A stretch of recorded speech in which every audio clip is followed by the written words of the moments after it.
make sure we all have a simultaneous translation device on your side. Okay? Thank you. So we're going to break that quietness, I guess. Good morning, ladies and gentlemen. Thank you so much for joining us on this very crucial session, always for every year at the Summer Davos, or the annual meeting of the new champions on the Chinese economy. My name is Tian Wei. It's such an honor and pleasure to be sitting with a very distinguished panel here and all of you to discuss the Chinese economy. I'm a moderator and host of World Insight with Tian Wei on CGTN, and this is a joint session between World Economic Forum and CGTN. When we talk about the Chinese economy, I'm sure every one of you have many stories to tell, and every one of you have a comprehensive analysis to share. But it is also important to look at some of the most important factors and issues that are likely to impact the nature of this economy and its relations with all of us in the rest of the world. So as a result, I'm very happy to be joined by a strong panel. It's my honor to introduce them one by one, just by the sitting order maybe. So on my immediate left, Zhu Min, member of the Senior Expert Advisory Committee from China Center for International Economic Exchanges, and also member of the Board of Trustees with the World Economic Forum. Good to see you, Governor Zhu. Meanwhile, we want to welcome Ilham Kadri, the CEO of SciencePo, and from Belgium, and also from the International Business Council. She is running a chemical association based in Europe. Good to see you. Over there, we have Professor Jin Keyu, School from Business and Management with the Hong Kong University of Science and Technology, based in Hong Kong, SAR, China. Good to see you. Over there, Joe Gai, Chairman of Greater China McKinsey & Company, also based in Hong Kong. Thank you. Last but certainly not least, Eswar Prasad, Professor from Cornell University, originally coming from the United States. Thank you so much, every one of you. So I see China, US, Europe, everyone is here, and of course a lot of voices also in the audience. I want to start by asking the most obvious question, I guess, in everyone's mind. That is, how much really geopolitics is having an impact on the nature and the immediate future of the Chinese economy? We've been hearing, great rivalry, or we've been hearing there are a lot of competitions, and also we have also seen antagonism signs here and there, but really exactly how much it is having our impact despite the narratives. Governor Zhu. Well, geopolitical risk indeed has a big impact on economics, and not only for China, but for the whole world. First of all, if you're looking for the tariff, right, tariff upside down, and it really changes trade flows. It's very interesting. If you're looking for the China's exports to US in April, actually it's dropped 21%. When you have a tariff of 145, it's not easy to do business, right? But in May, when tariff drops and export growth become positive to 3.5. So indeed, the geopolitical risk really had the real impact on trade, on all the economic other issues as well. But more important is really the issue of uncertainty. We observed in the whole supply chain now, because the geopolitical uncertainties, the investment certainly stopped. Right? People just don't know, waiting to see. Because if you have a tariff would jump back and forth from 145 to whatever, right? A really difficulty for a business person to make a long-term decision. So investments are stalled, and the supply chain is repositioning. So where to go, how, is another big issue. So a lot of uncertainty from geopolitical risk areas also transform to real sectors. So I think that's the real things. Also, going further, the uncertainty also have an impact on the equity market. Sure. Yeah, I think if you're looking for the global equity market, it's really like a roller coaster, upside down, upside down all the time. For China, this time it's relatively stable, calm, because we learned from 2018 in the Trump 1.0 trade war. At that time, markets really bumping forward. So China this time prepare a quantitative easing macro policy at the floor to support confidence in the market. So market is really stable, but the confidence shaking is really have an impact on the financial sector as well. I see. Go to you, Professor Prasad. I mean, you're originally coming from the US. I have to address you with that question, just to be fair. Despite of the narrative, we also see tremendous economic interdependence between China and the United States. While at the same time, there is leverage on both sides toward one another as well. So exactly how accurate is that narrative of antagonism, of rivalry only?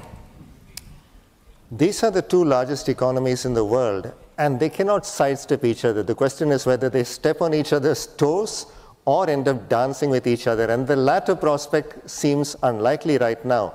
But what we are learning from the outcomes of the negotiations we've seen between the two sides so far, it's not that either side possesses all the cards. Both sides can potentially inflict pain on each other. I think we would all like to be in a world where the two sides are collaborating and cooperating with each other, trying to think about what the choke points are. But the reality we face right now is that there is one critical element that is going to be very difficult to reconcile between the two countries.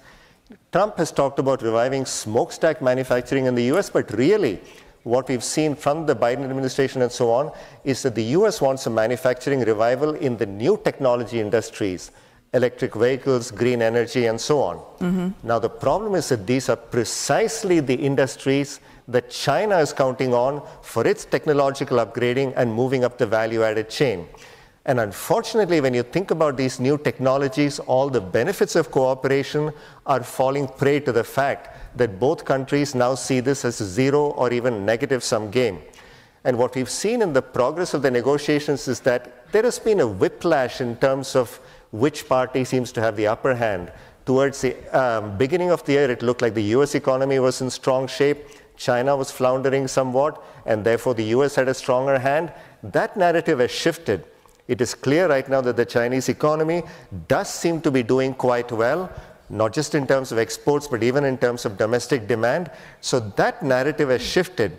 So the question is, how can we come to an agreement where the two sides can, in a sense, declare victory without bending the knee to each other? Yeah. It's going to be a very difficult process, but I think it's very good that we have discussions at the technical, policy, and leadership levels. That gives me hope. Thank you.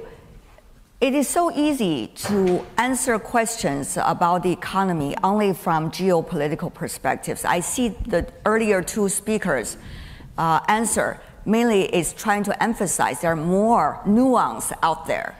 But to you, Professor Jin, before I ask you that question, I want to give a little bit backdrop. Just yesterday, I personally went to a meeting in which there is a rising multilateral investment bank or development bank based in Beijing. And I see the members, more than 100 countries coming together. It is a very different scene when it comes to financial cooperation and development cooperation. And also, earlier managed to went to a trip in Central Asia and Southeast Asia. Find so much synergy out there and new development possibilities, both with China and with the rest of the world. So I'm wondering, when we talk about the Chinese economy, how much we should really jump out of this slope of only China-US, but more diversified opinions and perspective to see the real picture. Professor Jin. If we describe the world commonly as politicized, polarized, and protectionist. I'd say, along with what you have laid out, the world pragmatism is still very much true and reigns true for the vast majority of the world. And economic pragmatism still, I think, is the core guiding principle. There is an absolute illusion of de-risking and decoupling, even among the two big major superpowers, US and China. I hear that all the time, but that's not what the data suggests. In terms of the direct trade and investment, yes, it has gone down between the two countries. But guess what? They are more embedded with each other indirectly than ever before. The countries that the US has been importing more, the 4 largest countries that have seen the greatest growth, actually happen to be the 4 economies that China is exporting more to. We're seeing that it's just a realignment of trade, a reorganization of trade. Chinese exports have gone from labor-intensive final goods to critical intermediate goods and parts exports. And US imports still has so much embodied Chinese parts. That doesn't go away. Yes, you're talking about economic fragmentation, geopolitical risk, and that is, truthfully, an order of magnitude higher than it was before in the 1970s, and uncertainty.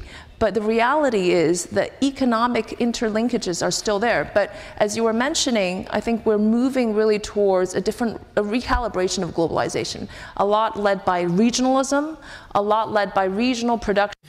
很多就是基于区域化的供应链以及新技术，我们多边主义其实没有消失呢，它可能会换一些形式，但是呢，地缘政治虽然重要，它还是跟经济合作共存。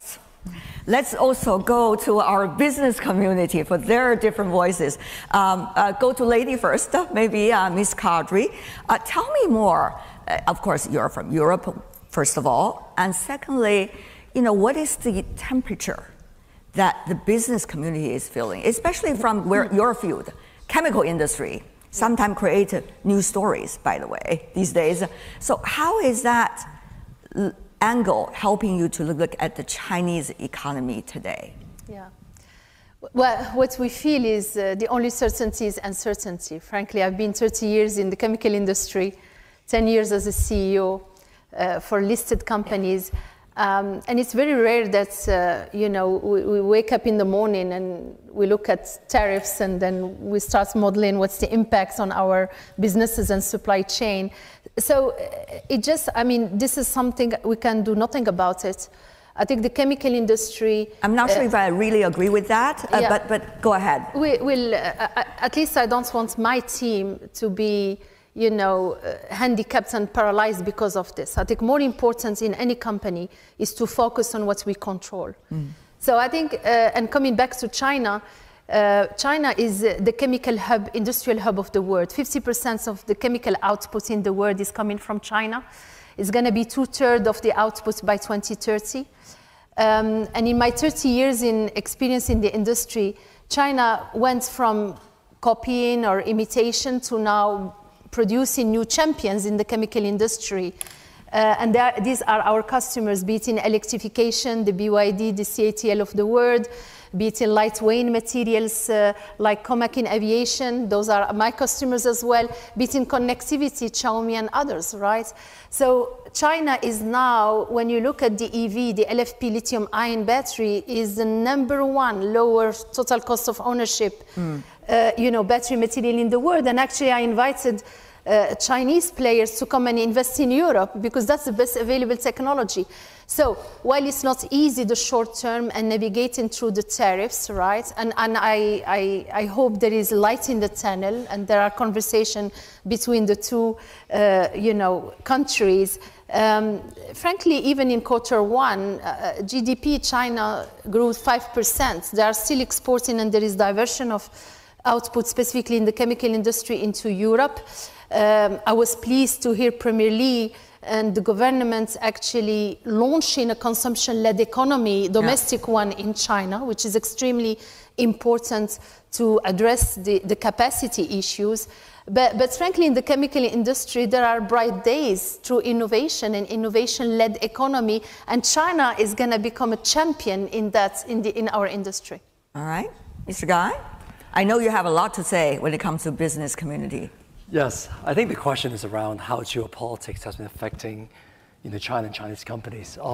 And I would say that if you go back into my clients, right, Chinese companies in China, I think once upon a time the world was very simple, right? I focus on making the best product at the best price available and innovate, and the world would take my product.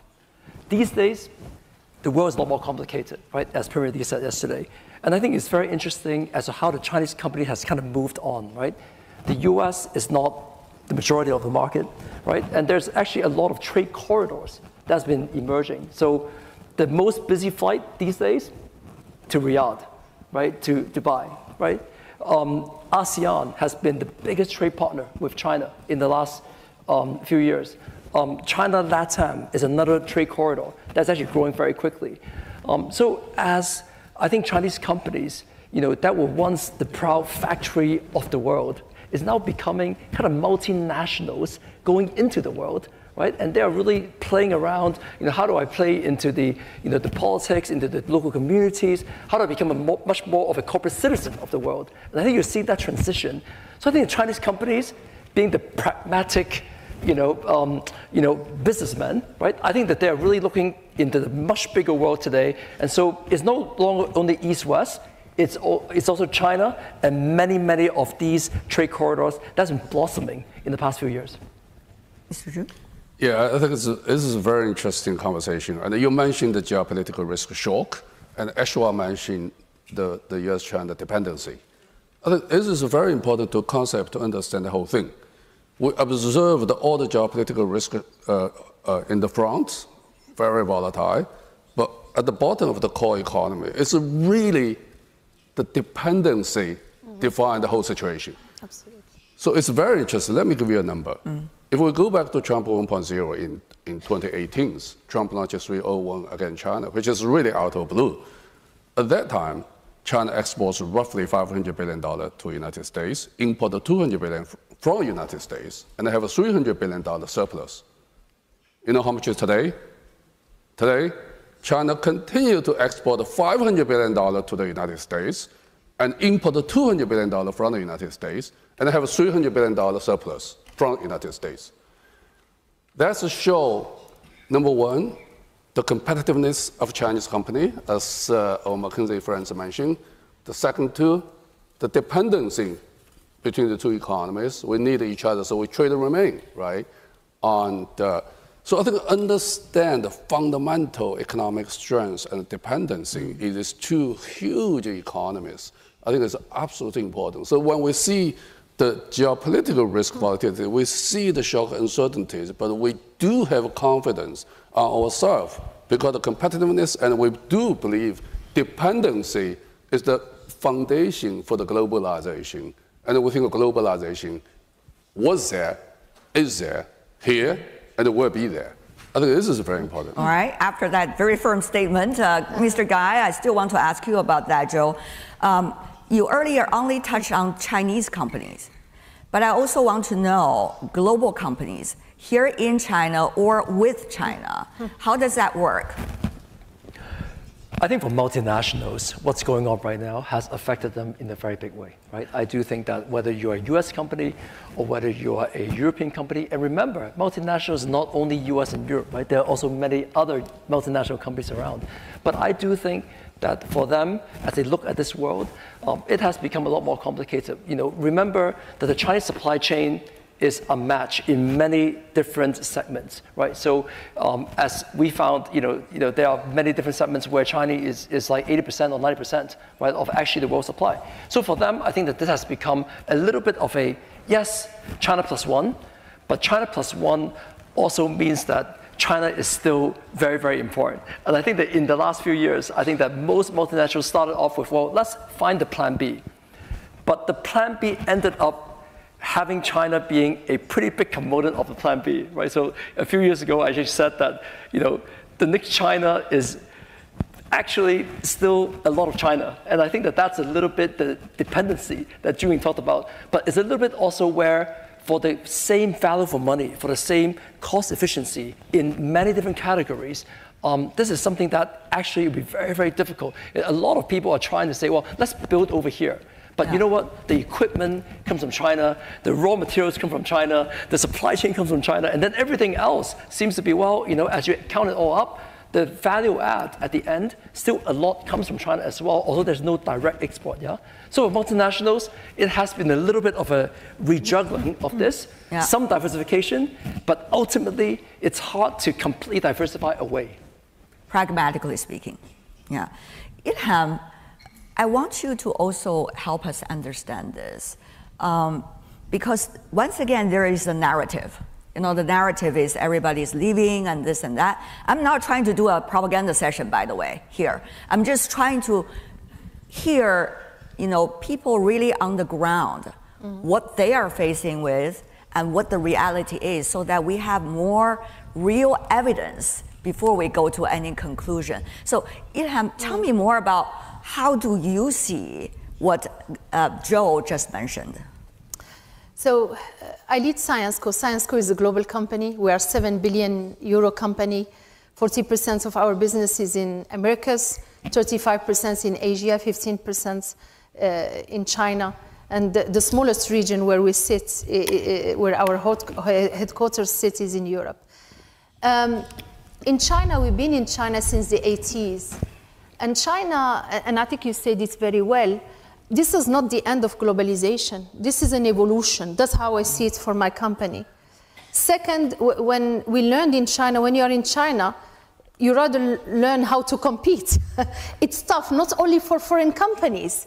The West will be it's sometimes extremely wrong to think China is competing against the West and foreign companies. Actually, between Chinese companies is tough, right? So competition is part of the DNA here. Even my employees... Tell me more about them. I'm sure a lot of audience are fast competing with the rest of our employees. And by the way, they win most of the time. So it's not the point. You rather be on your toes. You rather ensure now that innovation is happening. Which is the real truth for specialties, because specialty is a specialty till it's become a commodity. So we learned in the past years how to live in China. So two perspectives. One, inside China, I truly believe that there will be more onshoring, right?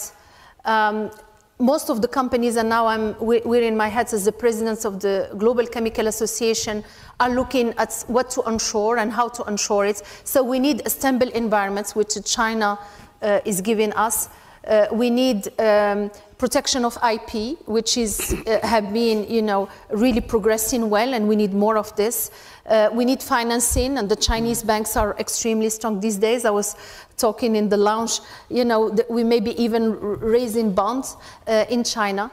The second piece is outside China, and I talked about the new Chinese champions who are going to invest.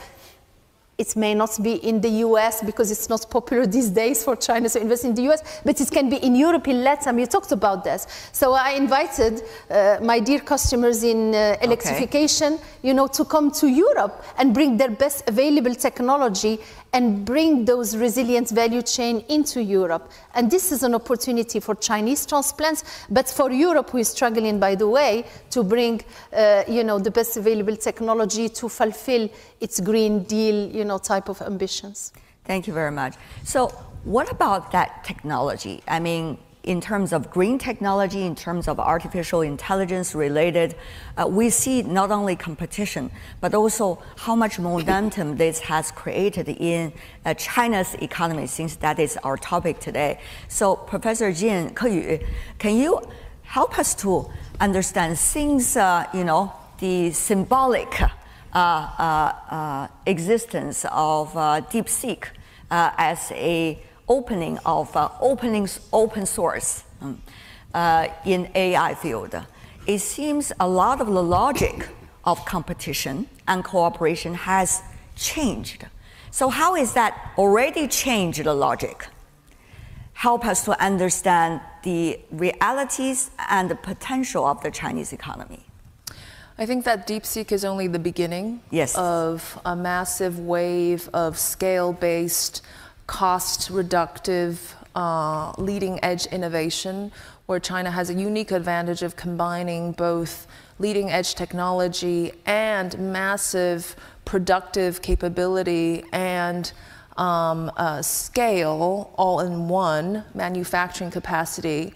But we have to realize that even if the US could be the leader in inventions and breakthroughs, production and diffusion of technology is just as, if not more important, for the benefit of the economy. And if you look at China's recent AI Plus program, which is trying to push AI into every plausible sector, robotics, that kind of combination, the digital economy really at the frontier of the world, almost accounting for 10% of GDP. This is kind of all-inspiring.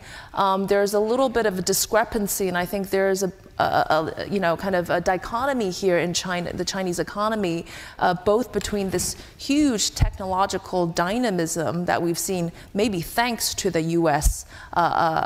Controls, export controls, and the economic softness, as well as the dichotomy between the macro, which can, let's say, reach 5% GDP target, and the micro sustained confidence issues. It is a dichotomy, but we've seen is that I just want to say that technological breakthroughs often happen in times of crisis, not in times of comfort. Yeah. There's an urgency, and there's the change. Aswar?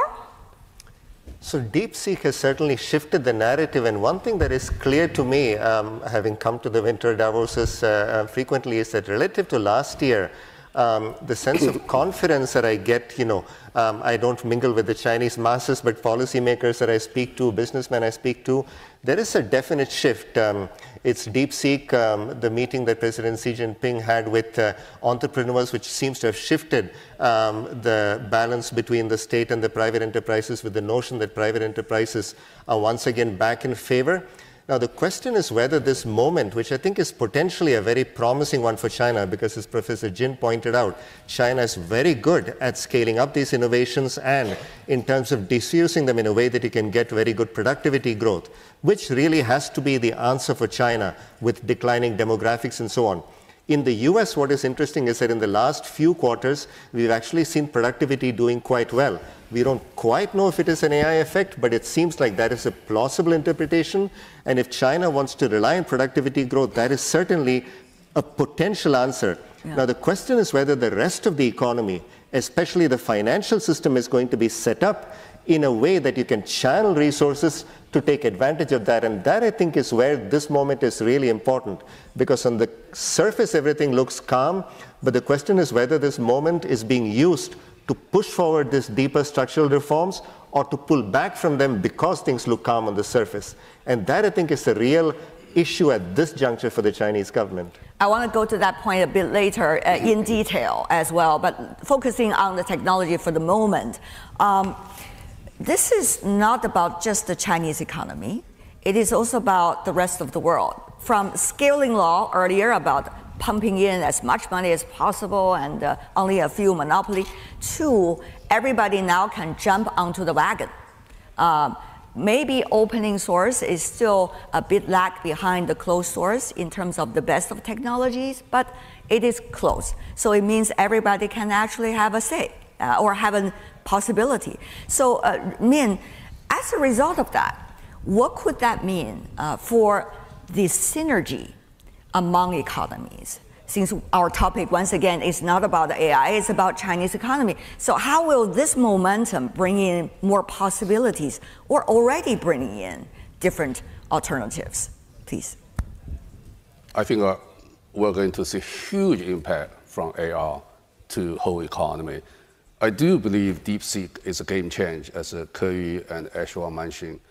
For me, I observed the AI in some way closely. In the past 10 years, I put them into two phases. I think the first phase is AR, which the aha moments for AR is open AI. When OpenAI have ChatGPT 2, 3, 4, we say, waha, we have a new thing. It's complete new, we don't know. But OpenAI, it really, as you say, more different. So you need a big scale, you need pumping a lot of money.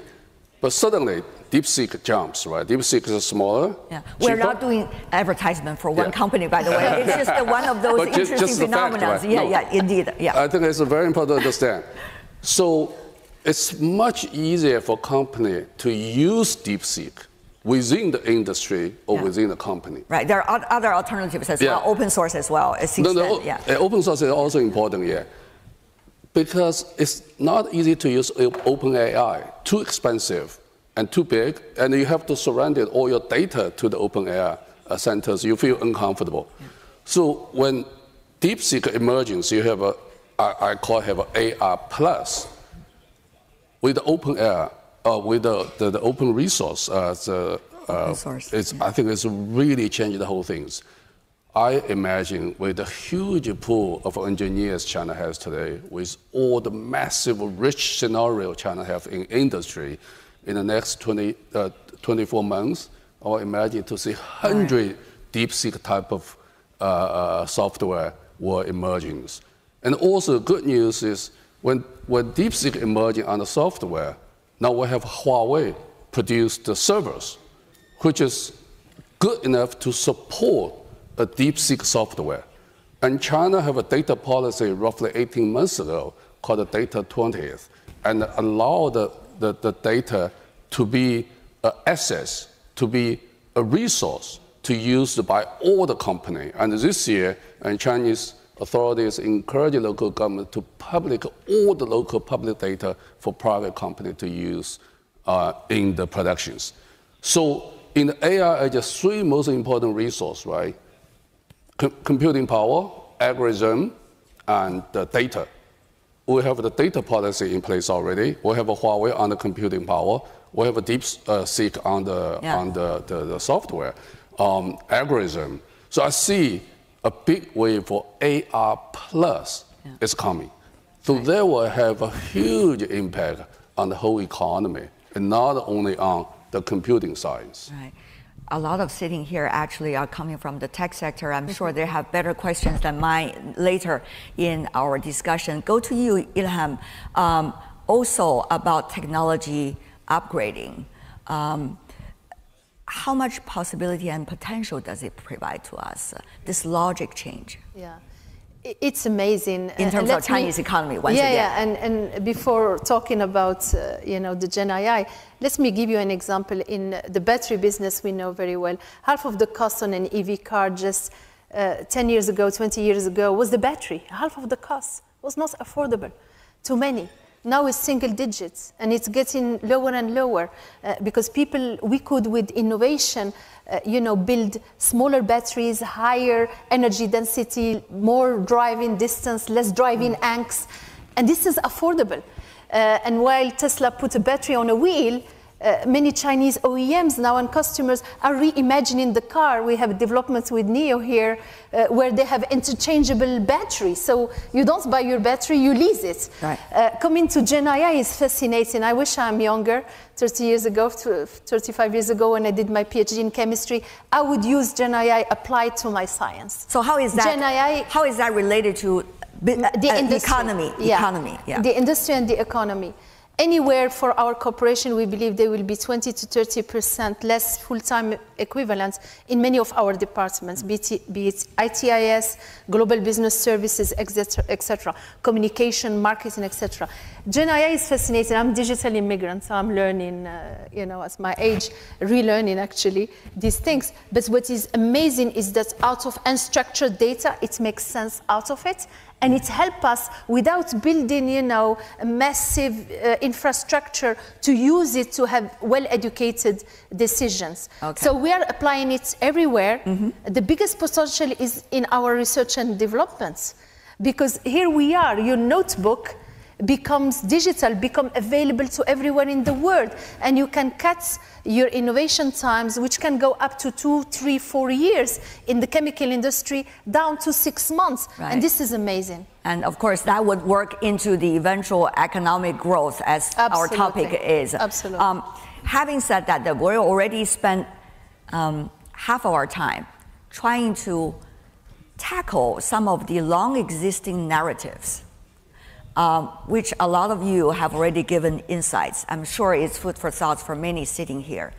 Let's spend the rest of our session on more the realities of the Chinese economy today and what might be the remedies. Now, we have seen the importance of consumption power.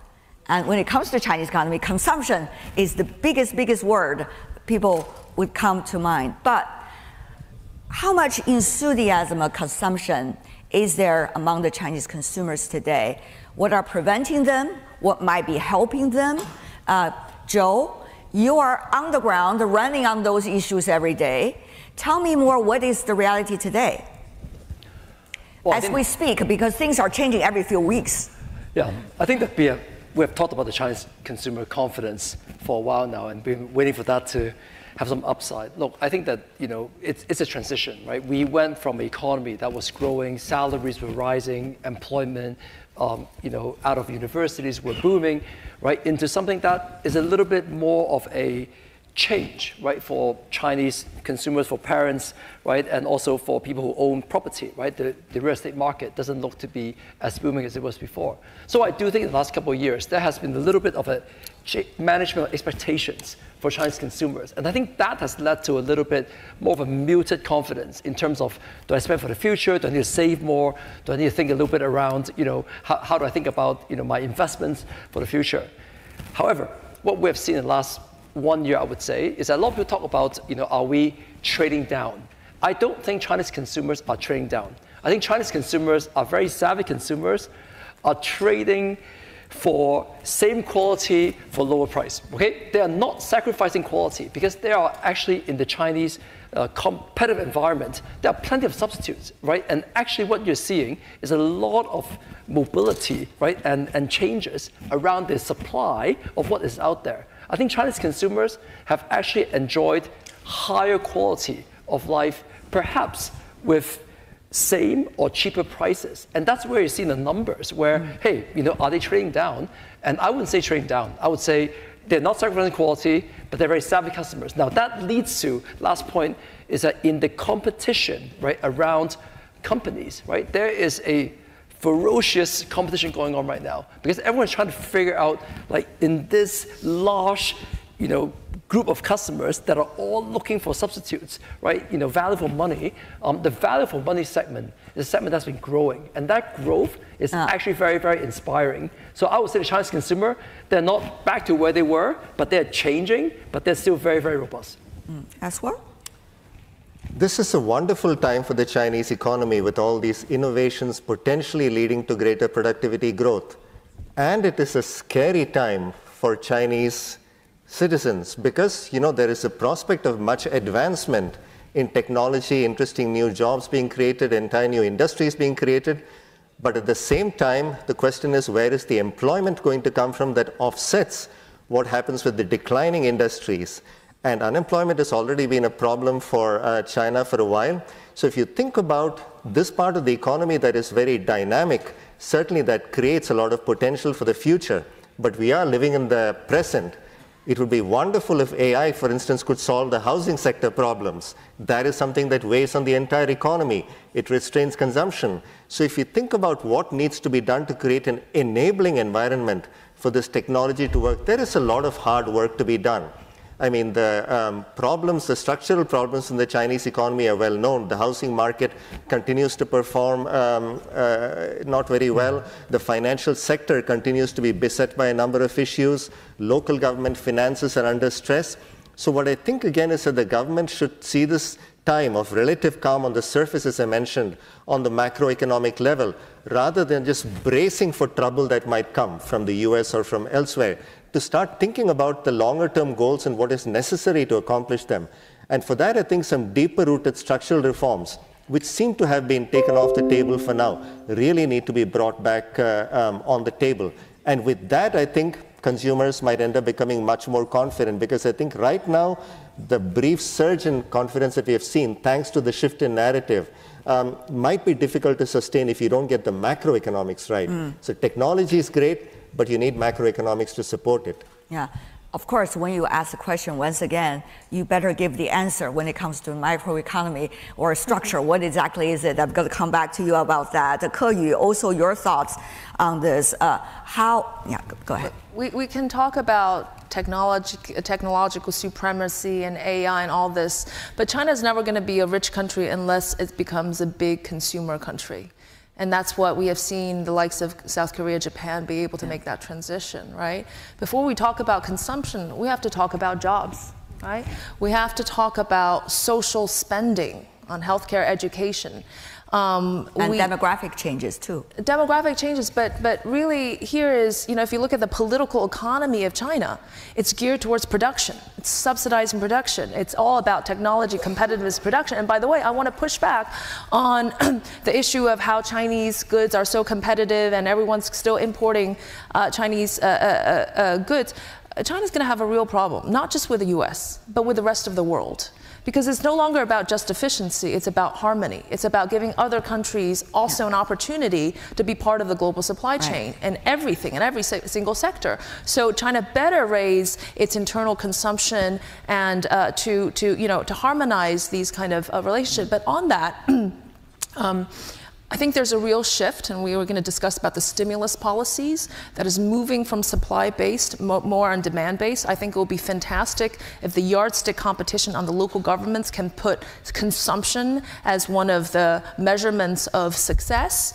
I think that China is really transitioning from an old industry to a new industry, and that the stimulus needs to have a sustained effect, an endogenous effect that becomes a driver. And where are the opportunities? Well, first off, we talk about jobs. The jobs are in the services. But service sector only employs about 47% of the Chinese employment and only 50% of GDP. You got to open those up. The new generation, I totally agree with the fact they're all about consuming. They're all about leisure, about work-life balance, and they have created all these new entrepreneurial, innovative ways to consume and to develop the local economy rather than line up in the manufacturing factories, to develop that local sphere. So we got to give them the opportunity. And lastly, I think the opportunities are now in the second, third tier cities.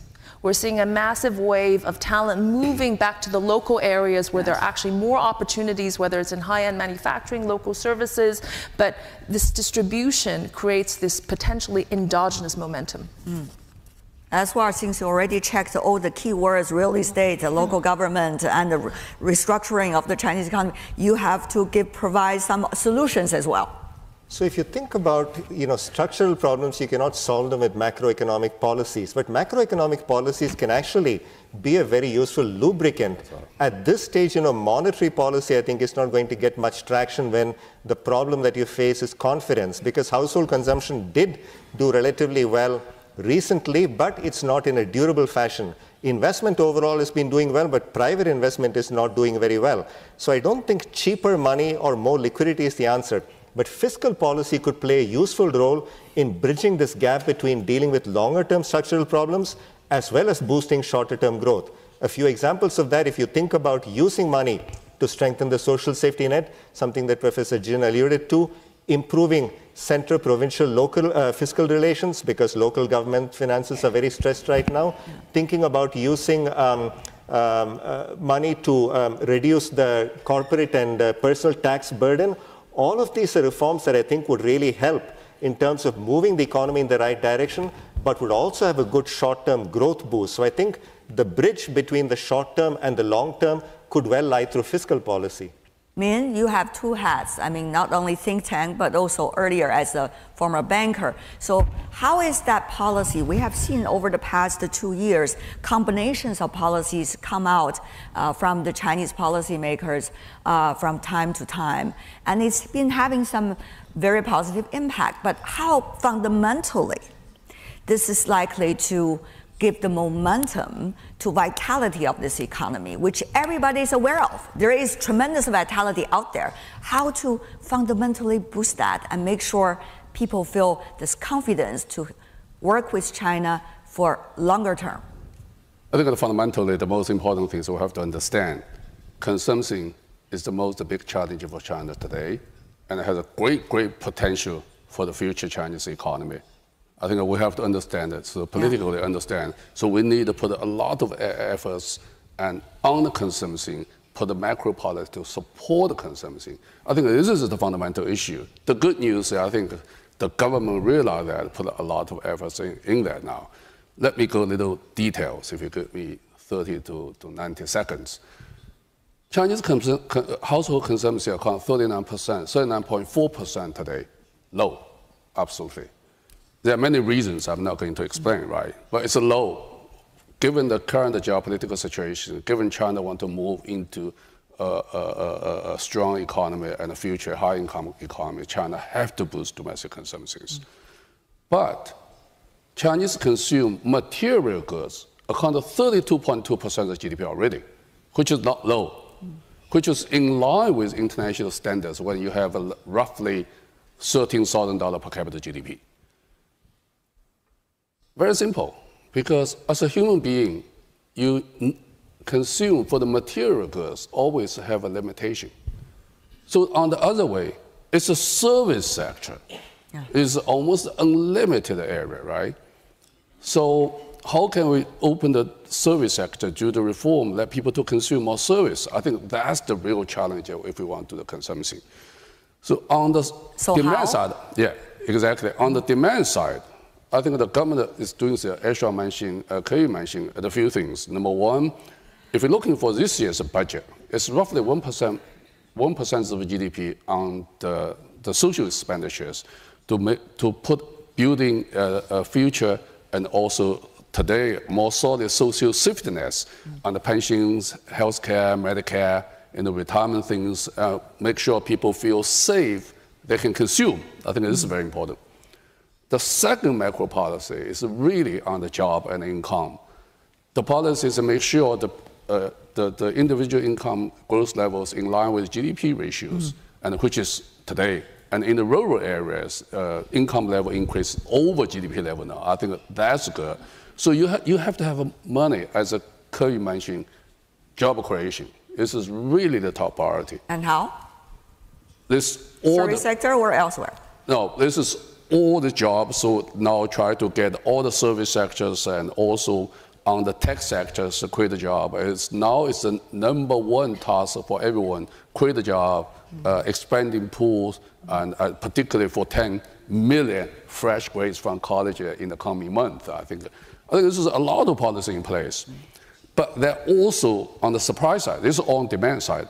On supply side, it's really important to do a reform in service sector. We don't consume very much healthcare. We don't consume very much on education. And Chinese people pay a lot of attention on education, right? We don't consume on entertaining, on tourists. So all those things have a huge potentials. But we need to get the price right. We need to get the regulatory framework right. We need to get the market, the business environment right, so private companies and the companies can move in to compete with each other. And also the foreign company can move in to compete with each other. And the products that the consumers really desire, not just the product put there and then say consume, right? Yeah, as simple as that. Yeah. So Joe, go to you. Yeah, look, I think that one of the things that we have talked a bit about this in the society these days is around this vicious competition going on, right, among companies. I'll come back to why that's very important, because I do think that's very important for employment, right? I do think right now, one of the things that we have not talked about is DeepSeek has created a lot of confidence in the capital markets and in some segments of the tech sector.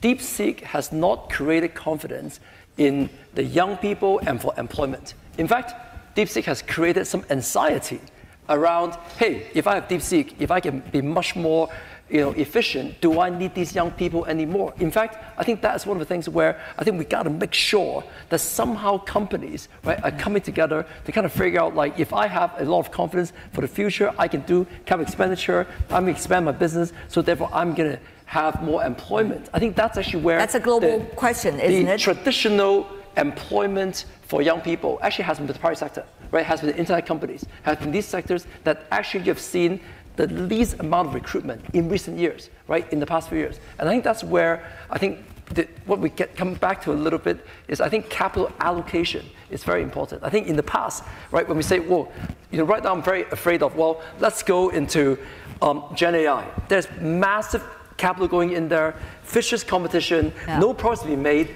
and so therefore that comes back into salary levels are low, no employment, right? And that becomes a little bit this vicious cycle. I think we got to get beyond this, where we have respect, return on assets, return on capital. We got to get better in some capital allocation from the capital markets and from the banking system. What does it take what does it take to change it? I think that will take investors and private investors to be, first of all, be more part of this, and I think the banks to become better capital allocators among the private sector. I think that is actually very, very important. Ilham. Yeah, I mean, this is a fascinating conversation. I think China moved from being in the industry side a capacity leader to capacity and innovation and digital leader. What does it take to fix that is to address the ugly balance sheet. Indeed, you're right, the returns are lower, expectations are lower than what we are asked for, double-digit return on capital employed for foreign companies, listed companies in Europe and the US. So, and China will do it by addressing the overcapacity, and obviously domestic resilience consumption will help. And I love the harmony word, I love it, actually I'm gonna steal it from you.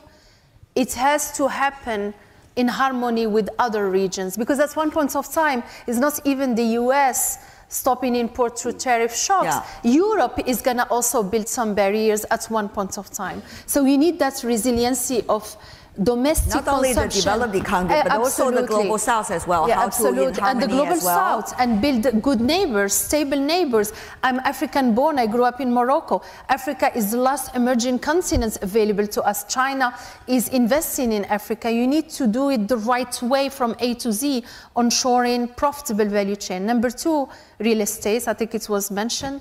Number three, decline in demographics with unemployment, where you need to recreate new jobs. You talk a lot about deep sea, so I'm going to mention it. But in industry, we need reskilling and upskilling, because the way we manufacture is very different. So don't forget that the industry needs these re-education, upskilling, and reskilling. Right. And that's the new creation of jobs.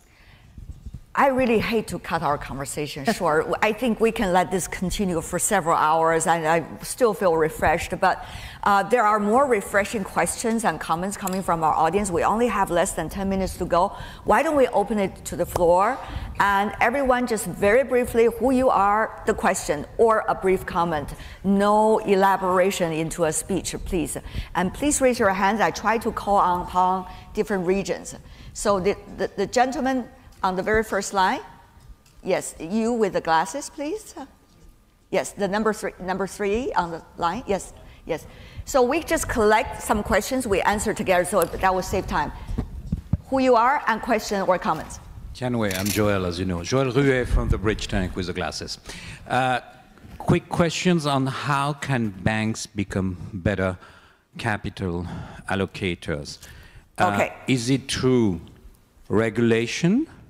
Is it through their shareholders understanding those opportunities, or is it through their models of computing the world, their models of assessing what's the economy? Can AI use in that? Thank you very much. From the regulator to AI. Bank as good allocator, how could that happen? Next question, maybe we go to the central region. Any questions from here? If not, I skip to another one. Okay, maybe the gentleman at the very, I can't see, at the very back. Oh, the lady at the very back, yes. And I'll call on different regions from. For the moment, I'm a woman. I'm Monica Toft.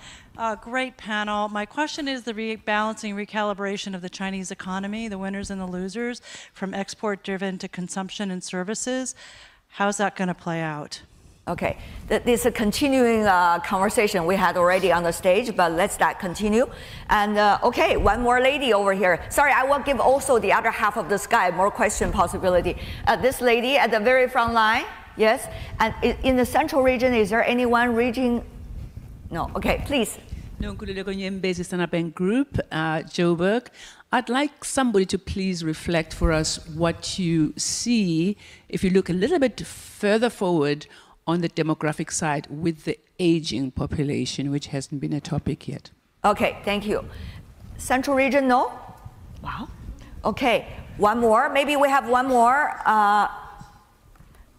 Okay, so two more, and then we call it. Yeah. Okay. This gentleman on the very side. You know, the lights is a little bit dark in the audience, so I may not be able to see you. I'm Juan, and I'm a global shaper. My question is, what do you think are the barriers and the most effective strategies for China to opening up? Opening up, yeah. The new stage of opening up, yeah, okay. Thank you. And the gentleman over there, I promised a gentleman over there. Sorry for the, yes, please. I'm S.C. from the Hong Kong University of Science and Technologies. My question is related to the innovation capabilities of China, because there is some technology it cannot get from the other countries. Then China have no choice but to develop its own.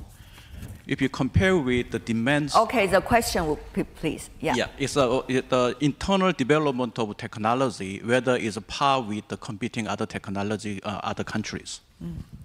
Thank you very much. So we got only 5 minutes to go. I guess we just collect all these questions for so far. I'm sure you have other interaction possibilities with our distinguished panelists. So one is about the continuation, the discussion for changing the dynamism of the Chinese economy from exports to more consumption. Anyone to have more to say? Very briefly, Ke Yu, one sentence or two. Continue that conversation. I think we are in a transition where, you know, the old industries are dying, the new industries are emerging. There's going to be a lot of volatility in the interim, and yeah, that's it. Okay, thank you. I think China is on track, moving into a more domestic consumption economy. It will take a long time. Okay. So we will see. It's a transition. It takes some time. I think China needs, in the industry-wise, to really prune its assets. Low profitability, let's not go and find ugly business elsewhere. So pruning, like we do in our own businesses, improve the returns and have higher ambition on the return on capital employed. Okay. And then opening up. We're going to go to that. We just, for now, on the changes of the structure. Bank allocation? Yeah, that's a good question. We need, obviously, more effective allocation on the capital, but it's not only on bank, it's the whole financial market. Because the nature for the capital to the tech sectors, capital to the green sector, number one, you need a huge scale, long-term, high risk, right? For those things, we need more from financial market, bonds market, equity market. I think this is the more important thing. All right. Aswa? You definitely need broader, better financial markets, but that means improving corporate governance. It means changing incentive structures in the financial system. And for the banks in particular, it means taking care of the legacy problems that still constrain their lending to the dynamic parts of the economy. And Joe, something that Aswar hasn't said. Yes, I think what is important is actually the banks should not be the bulk of actually capital allocation. Right, we should move the banks right into the capital markets, right? And I think that's actually what you see in the Hong Kong IPOs recently. That's a good sign, and we should go further in that direction. Further opening up. Wow, what a grand topic. But we need to tackle that within 1 minute, maybe. So shall I call upon my good friend Ke Yu to start that? Crispy answer. There's a huge opportunity in light of what's happening in the U.S. For the Chinese internationalization of the RMB and opening up rapidly of financial services. Okay, and Ilham, would you like to say something? Definitely, two things. targeting other regions, other countries in Asia, but also in Europe, and onshoring the best available technology in China there. And number 2, IP protection. Okay. Wow, we only have 1 minute left. What are we going to talk about? Innovation. So what about the nature of China's innovation? If we could have several answers. Maybe just one idea on this one is that I think China has great innovators on the hardware side. I think what is actually the next version is going to be on the software side and on the IP side. I think that's actually where you can look out for that. Yeah, I think the fundamental is China is going to lead AR plus wave, not only for China, but for the whole world. Absolutely. So be prepared. The big wave is coming. Brace the new world. It will be excellent, excellent new tech world. Sorry. Yeah, could you please? Also related to the winner versus loser question, what we have seen in the data, the ones that are most protected from trade wars and geopolitical uncertainties are those that have their own IP, R&D, skill, upstream, but the ones that suffer the most are the labor-intensive ones. The promise, the potential is great. What the government needs to do is provide the right enabling environment. You guys are great. How could you answer so complicated questions within 20 seconds? If I could ask a favor from you, 10 seconds if you can, give a conclusion in your perspective, our topic today, China's economy analyzed. Go from you as well. It's a promising time, and the key question is whether the government will keep its eye on the long term, because there are many deeper issues that need to be resolved to make sure that both the short term and the long term look promising. Thank you. 10 seconds. Absolutely. Joe. I think the great stuff will go very far, but we got to watch out for the disparity, right, and the equality on this. Thanks. Present challenges and future opportunities. I'm bullish about China. I think it's a new era for new champions and structuring the old and building an efficient, innovative, disruptive new. Like that. I think we are currently in a very volatile and a changing world. Yeah. So don't always look into the past, but look into the future and breathe the future. It will be a wonderful future. I'm thinking about that jazz song already. But thank you. With that note, we're coming to the end of this session, China's Economy Analyzed. I want to thank our panelists for being so cooperative and innovative in coming up with their answers, and also a very, very participating audience. You know, when we say China's economy analyzed, this is not the conclusion.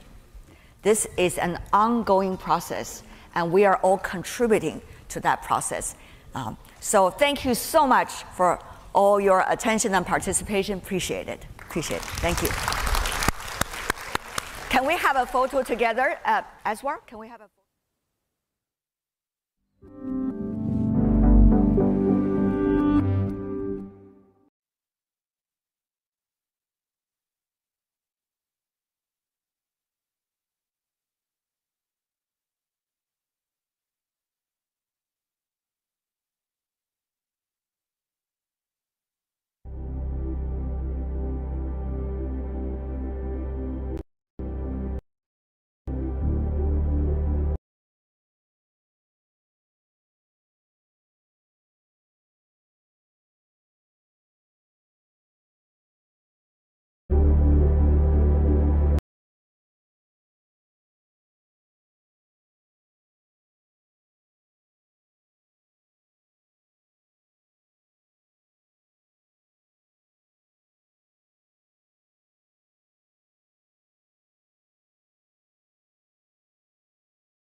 Good afternoon. Great to see you, Prime Minister. Thank you. And we're so privileged to have the newly re-elected Prime Minister, Lawrence Wong, with us of Singapore. This is Prime Minister's first visit also to China. And, as Prime Minister. Yeah, as Prime Minister. I'm no stranger to China. No. I've come to China almost every year. And you speak the language, huh? Yes, we do. Yeah. And I think Singapore is also the largest investor in China still. Yes, we are. And, for 12 consecutive years. Yeah. And I think you were also in Beijing and meeting with President Xi Jinping. Yes. Yeah. That went well? It went very well. Yeah. And the mood was good? The mood was good? Well, we have a close partnership, very broad and substantial, a very unique partnership. We call it an all-round, high-quality, future-oriented partnership. Wow. That sounds very substantial. It sounds better in Mandarin. Does it? A lot of things sounds better in Mandarin. Also when you say slow is fast, you know, or a crisis, I think has a double meaning. Yes, weighty. Yeah. So maybe Prime Minister, I know that you have a few initial thoughts, and then we'll have a dialogue for half an hour. Sure. Well, thanks again, Birgit, for the introduction. I think we are meeting at a time of profound changes in the world. After the end of the Cold War, the world saw an unprecedented period of global integration, characterized by open markets, rapid trade, free trade, rapid movement of capital, goods, ideas, and people across borders. And this brought benefits to many people, and for a long time this vision held true. Davos embodied this vision, a vision that global integration would deliver peace and shared prosperity. Unfortunately, I think the world is changing. We see over the years more pressures. Discontent against globalization has risen. It started way back. I remember in 1999 when the WTO was held in Seattle. You already had demonstrations and protests there. But since then, year after year, you see in advanced economies, cities being destroyed because factories are closed, livelihoods get disrupted, jobs are displaced. And in more recent years, because of COVID and the concerns over supply security, because of conflicts in Europe and the Middle East, now concerns about security have risen. And we are in a very different position today. The global norms, global rules are weakening, global institutions are weakening, and economic nationalism is replacing win-win cooperation. For small countries like Singapore, we are worried because we have limited options, we have limited bargaining power, and we risk being marginalized. But even bigger countries, I think, will have challenges dealing and operating in such a new environment because it will be harder for everyone to deal with common threats, be it pandemics, climate change, or financial shocks. So I think our response has to be collectively to try and still harness forces that will bring people together, promote integration, bring down barriers, and strengthen multilateralism. Multilateralism that is more resilient, more inclusive, and better suited to the realities of our time. So Singapore will do our part in this endeavor, whether it's forging partnerships, updating global rules, or advancing dialogue, working together with partners like the WEF. The efforts may seem small and incremental, but if like-minded countries everywhere were to do our part, then collectively I think we can make a difference. And then step by step, hopefully we can lay the groundwork for a new and more stable global order in time to come. Thank you. I think Prime Minister deserves an applause for that. Picking up on your last point, what kind of order or more stable system could we foresee in the future? I think we had one world order after the Cold War. And that order is not really there anymore, but we don't know what is coming. The premier lead this morning said we have to avoid the law of the jungle, or the jungle growing back. But how do you see this new system of cooperation? You could see a more multipolar system, but at the same time you see soft power replaced with strong power. You see interest spheres also being developed. So multipolarity is one thing, but aren't we seeing more a system of interest sphere? And that for smaller, medium-sized countries would be quite a challenge. It is going to be a challenge. I think, frankly, no one knows what this new order will look like. It's still very early days. We are in a period of transition and a period of evolution. There will be critics of today's system that say it's good that now the system is changing. But I would also say let's have a care. Let's not be too quick to cheer, because what is the alternative? So we have to think through very carefully how we can evolve a better system. And I'll give you two examples of global institutions that have come under pressure, but over the years have been able to reform and upgrade themselves. First, the IMF. I started work as a young economist in the 90s, so I still remember vividly the 1997 Asian financial crisis. People till today call it the IMF crisis. Because the IMF came in with strict austerity, one-size-fits-all measures, and there was a reaction.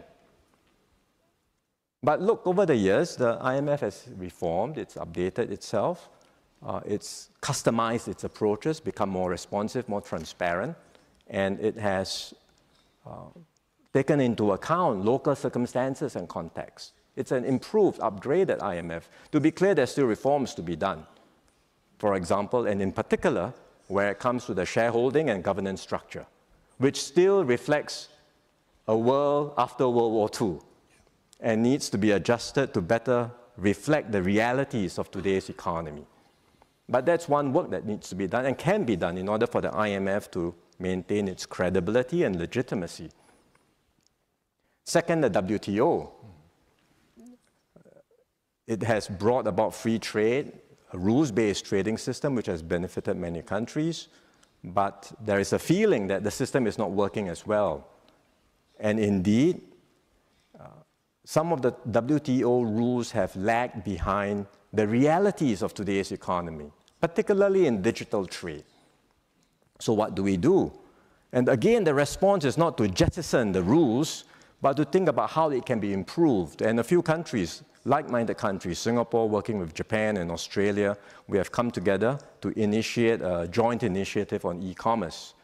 And after 5 hard years of negotiation, today more than 70 countries have agreed on the first set of rules for digital trading. It's the building block for the first set of global rules on digital trade.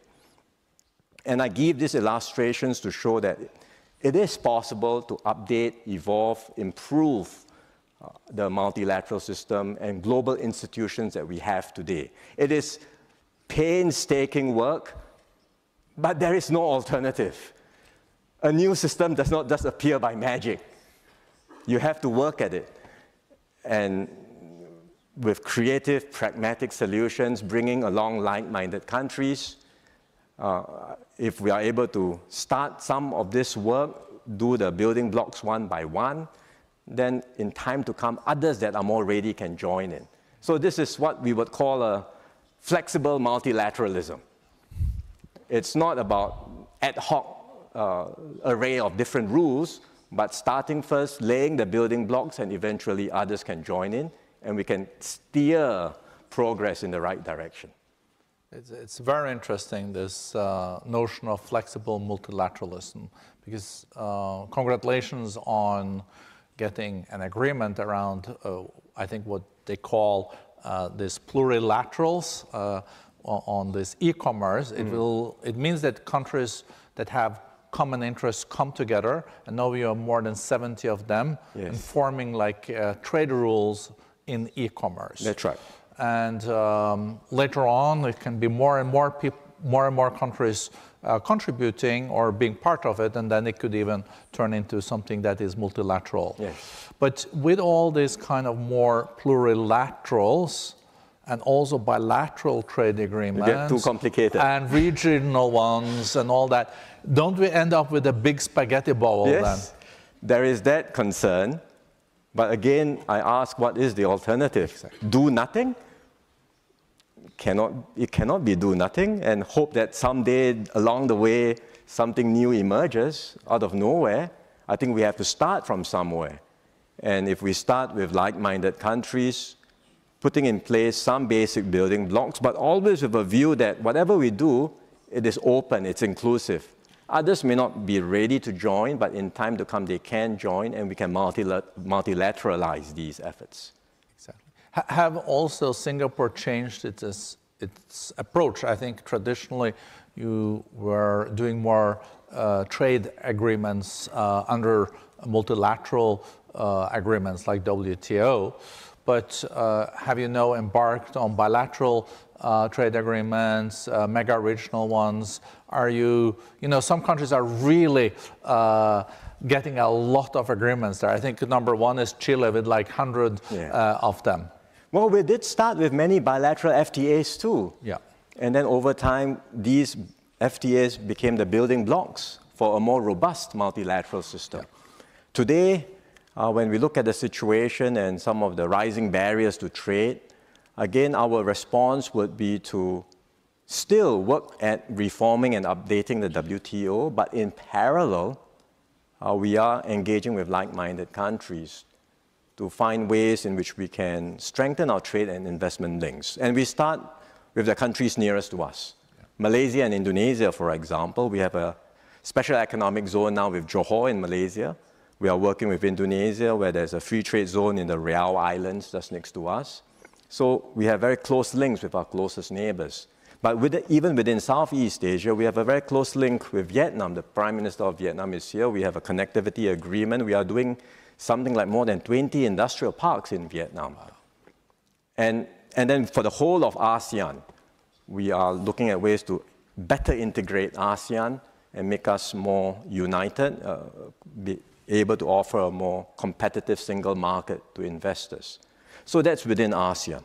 But outside of our region, we are also engaging different blocs. We already have very close links with China, Japan, Korea, India in Asia. But we are engaging outside of Asia, for example, with the EU, with the GCC, with Latin America. So we are trying to find ways to strengthen links with like-minded entities everywhere around the world. If you look at global economy, we've seen that the growth this year was expected 3.2. Then it was revised to 2.8, yes. Now to 2.5. Some have revised it down even to 2.3. Yeah. And WTO said the other day that on goods, they even expect maybe a contraction of 1.5%. So trade used to be the driver of growth. I guess we need to find a different driver of growth moving forward. Could that be the new technologies? Could it replace trade? And how fundamental is the changing also on the trading landscape and the economic landscape? How do we avoid a sluggish growth for a decade to come like in the 70s? I think trade will still exist. There is a move towards security, resilience, greater self-sufficiency, but frankly, no one can be completely self-sufficient. Trade will still be around. Maybe it will not grow as much as it used to, but I believe there will still be trade. But the patterns of trade will change and evolve. Different supply chains, different configurations. And for Singapore, we just want to remain competitive and relevant and stay at the center of these evolving trade links. So trade remains relevant, but changing patterns. Technology will be a new driver, I'm quite sure of that. I think the move towards sustainability will also be another driver. We all want to decarbonize, we want to get to net zero, we will need to harness new sources of clean and renewable power. We need to decarbonize industries. So both technology, new technologies, especially digital technologies and sustainability will, I think, will power the economy of the future. It's interesting too, we heard it this morning too, that digital trade is growing 8%, yes, while seeing trade in goods, manufactured goods, is almost peaking. We also see services are growing much faster. Yeah. I guess this is relatively good news for Singapore, though, because you're strong in services and you're strong on the digital and technology side. We want to be strong in everything. But yes, we have some strengths. We have some strengths in financial services, logistics. We have some strengths in digital technologies, and we will continue to harness these strengths to stay competitive and relevant. Life is always difficult for a small country. History has never been kind to small nations. So we have to work extra hard compared to bigger countries to keep relevant and stay alive. But the 60 last years have not been that bad for Singapore, though. It's a miracle, isn't it? It's not, we think it's nothing short of a miracle, and so my mission is to keep this miracle going for as long as I can. And it seems like the voters in Singapore approved by your policies. I think you increased your party's result with 6 percentage points. I'm very grateful for their mandate. Yeah, yeah. And not all incumbent parties can say that, at least not in Europe. I can't speak about politics in Europe. I only care about, well, I can only manage the politics in my country, which is enough for me. And managing politics in Singapore means that you also have to deal with the big players, because you're such an open economy. As I said at the beginning, through Singapore, you are the largest FDI, foreign direct investor, in China, yes, but I guess in many ASEAN countries too. And now you have to maneuver between your special friends in the US, yeah, and in China. How do you balance that? Yeah. Well, that's the favorite question that gets asked of Singapore in conferences like this. I'm surprised it took you a while to get to the question. I wanted to warm you up and hope for a different answer, you know? Well, the simple response is we have good relations with both. We have broad and substantial relations with both America and China. And I know everyone monitors and tracks what we say and what we do very closely, trying to parse every hidden meaning behind every word, behind every action, whether we are moving closer to one or the other. But that's not how we look at things. That's not the way we approach it. And currently we are in China too, so. Yeah, I know. And maybe tomorrow when I'm in America, then they think differently. But our starting point is that we look at things from Singapore's point of view in advancing Singapore's national interest. Our interests are to have close, good relations on substance with both America and China.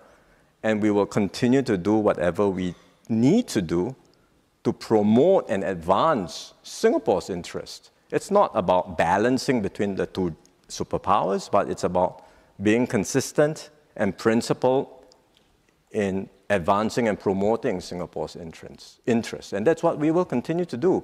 And I think if we continue to do so in a consistent and principled manner, our partners, whether it's America or China or other countries, will see us more as a reliable and trusted partner that we can work with. I would say also that Singapore's position is not unique. We want to be friends with both America and China and to have good relations with them, cooperate on win-win areas. But it's not just us. All of Southeast Asia would like to do the same. And within ASEAN in particular, no single country in ASEAN may have that same size and scale. But when you add ASEAN up all together collectively, We are not small. We have considerable heft. We are 700 million people, a sizable economy. And ASEAN has the ability to shape its own destiny, to shape its own future. ASEAN was the arena for proxy wars during the Cold War. We don't want that to happen again. So ASEAN's approach is very clear. We reject zero-sum competition. We embrace engagement with not just America and China, but with other major powers. And we want all to be engaged in this region, in Southeast Asia. America is the largest investor still in Southeast Asia. China remains the largest trading partner. We want both to be actively engaged. We want other major powers to be actively engaged. And we want the region to be an open and inclusive arena where people have stakes in the region and we can all work together for shared prosperity. And ASEAN will work towards that objective. But ASEAN is quite a diverse group It too. is. So, hence the work to integrate and to make ASEAN stronger and more united. How is the single market going? Becoming better and better each and every day. With baby steps or big steps? Yeah, we will keep trying. I would say, if you think about it, there is already a very intricate supply chain connecting ASEAN. You can have, for example, cotton from the Philippines being spun in Thailand, dyed, and then stitched together into garments in Vietnam or Indonesia and exported to the world. And shipped out of Singapore? Possibly out of our ports, with HQ in Singapore, with R&D done in Singapore. So it's an entire ASEAN supply chain, which it already exists today, and we are continuing to find ways to bring down barriers. We are largely tariff-free today, but I think the barriers are also in non-tariff areas. And we are trying to find ways to bring down barriers, to integrate our economies, our payment systems, a whole range of things to make ASEAN more competitive and to offer ourselves as that single market to investors. Prime Minister, you said that your role is to advance Singapore's interest and also to be a reliable partner. But is it more complex today because of the fragmented geopolitical landscape we're faced with to advance interest than in the past? For sure. I readily acknowledge that. My job is harder. And sometimes you can end up between a rock and a hard place. But it doesn't seem like Singapore has ended up there so far. So far, no, and we hope we won't end up there as well. If we end up in a hard place, it's not just us. Many other countries will also end up in a hard place, and I think the consequence of that will be disastrous for the world. So we hope we will never get there. We were very close to almost a full-fledged war in the Middle East. It could have also ended up with spreading to the Gulf countries. Yes. And it seems like this is cooling or calming down. We hope so. Yes. And then we have, for the first time, a major war in Europe happening. How worried are you for the future that we could again see wars happening? And even if you're seeing sluggish economic growth today, just imagine if the war between Israel and Iran had spread and a closure of the Strait of Hormuz would have happened. It would have had devastating consequences. What can we do to mitigate the risks? And the NATO meeting is happening now, and they're increasing their aspirations to 5% of GDP to the military. Yeah. Who would have thought that? It was controversial. Last time I was at the NATO meeting, it was controversial to go up to 2%. Yes. As I said just now, it's a different world because the accumulation of discontent against globalization, as well as a combination of recent experiences with COVID and security concerns have led to a situation where today security is a paramount concern of many countries. And so it's not just about military spending, it's about more resilient, more secure supply chains, for fear that along the way, if something were to happen, if push comes to shove, I need the supplies, but it's not forthcoming.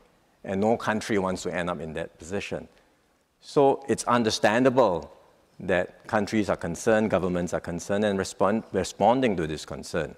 But I think we should have a care about abandoning the concept of economic integration, because integration cannot guarantee peace, but I think it certainly gives us a better chance for peace than a me-first approach. The more countries prioritize their own private national interest and allow the common global or shared interest to go down the drain, the more we will all be worse off. That lesson is so clear from history. So let's not repeat the mistakes of history. I think that's it's a very important reminder. Coming back to the tariffs and trade, what has your dialogue with the US administration been so far? What is Singapore faced with? We've got 10% tariffs. That is relatively a good deal, though, isn't it? I heard about 140%, but I think that's no 50, isn't it? Well, if you look at the facts, we have an FTA with America. America has a surplus with us. So on the basis of the FTA and the fact on the trade balance, we should have a 0 tariff, not a 10% tariff. But I think America has decided that 10% is their baseline tariff, and they are probably not going to go below 10%. So we have been engaging the officials, but that I think is their sort of mindset at this stage. But I know that other ASEAN countries have higher tariffs than us, and they have been also engaging their American counterparts. And we hope in time to come, when America makes a decision on the reciprocal tariffs, that it will be able to bring them down, at least closer to 10%, if not 10%. If indeed 10% is going to be the baseline applied to all countries. And I think it's also important to remind ourselves that, we're getting used to 10%, but this is still very high. It's 3 times higher than it used to be on average from the US. So it's already quite substantial. Yeah, that's why I've said that we are in a new era where there will be more barriers to trade. And we have to accept these realities. Not that we think it's a good idea, but these are the realities that we have to work with. And in the meanwhile, countries that would like to promote and advance the agenda for free trade should come together and work in different formats, different platforms, whether regional or plurilateral platforms, to advance the agenda for free trade. And Singapore will be the first to lead the charge on this. Singapore has always been at the forefront also when it comes to technology. Just go to the port of Singapore and it is just mind-boggling what you're faced with. With Gen AI, with the robotics, with the synthetic biology, with also now satellites, but also space. There is so much happening. Some people say it's the second industrial revolution. This is as big as the industrial revolution. You can see increase in productivity with 10% in the coming decade if you apply Gen AI in the right way.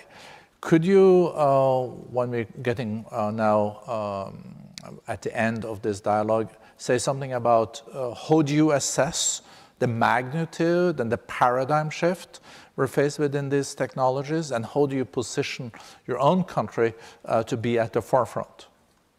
We think it's a major game changer. AI will be a major game changer. We, like all countries, would like to harness the benefits of technologies and AI to push the frontiers of our economy, raise productivity, and improve the lives of our people. But I would say that our focus is not just on what happens at the leading edge. There is a lot of media attention on where are the breakthroughs, which are the next unicorns, which are the next when will we get AGI, to materialize? All these are important conversations, no doubt. Or a DeepSeek in Singapore. Maybe, but we would like to harness AI in a different way, which is to make sure that the benefits are broad-based. Get every Singaporean, every company to really make full use of technology to improve and uplift themselves. And I'll give a simple example. When we embarked on our computerization drive in the 1980s, we had very few computers. My family, we weren't rich enough to have a computer, but the government made computers easily accessible to every Singaporean in community centers so we could learn, get used to it. In school, we had a computer club. It was very popular. Many of us would go there to play computer games, no doubt.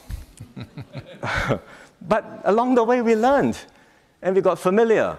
And it's not just at the top end. Everyone became familiar with computers very quickly, and we could harness computers and new technologies to improve our lives, to be more productive, and to transform society. In the same way with AI, let's not get too obsessed with what's happening at the cutting edge. But how can I, as a government, harness AI effectively to transform my processes in government? How can businesses, big and small, even the small, medium enterprises, make full use of AI to improve their processes, to become more productive? And importantly, how can I get every worker to master AI tools and be familiar with AI tools to be more productive? That's what we are obsessed about.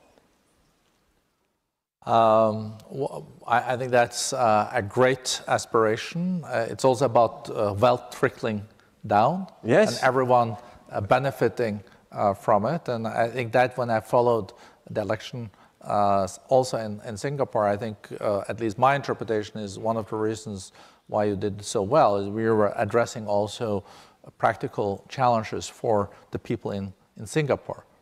It has to be. It has to be. I mean, the housing prices and all this. A nation's progress has to be shared, felt, and experienced, and translated into improvements in the lives of people day by day. If it does not, there will be a disconnect, and the compact gets undermined, and societies don't hold together. And we don't want that to happen in Singapore. And you saw the primaries in New York, maybe, this morning? I've not been keeping track. No, but I think we should look it up. That shows also that if things are not addressed, it can lead to also frustrations. But Prime Minister, so good to have you here. Thank you. I really enjoyed the discussion and also learning from your thoughts. So thank you very much. Thank you. Very good to talk to you. Thank you very much. Thank you.